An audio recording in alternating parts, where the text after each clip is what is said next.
This is another exercise I do where I tie a looped band here around my ankle, so like a yoga strap.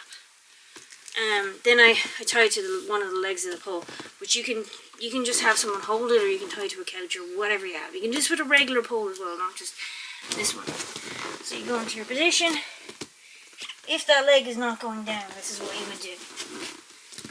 Now obviously it would be tight normally, and up, and then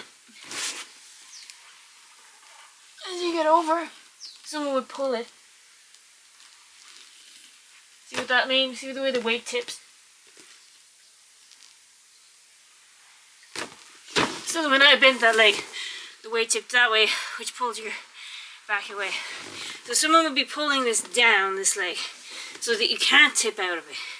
People think you tip this way, but it's like you tip this way first and then you tip this way.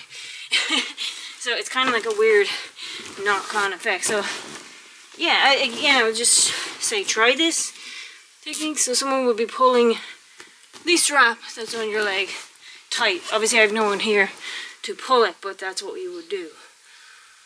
You know, realistically you'd have someone pulling that.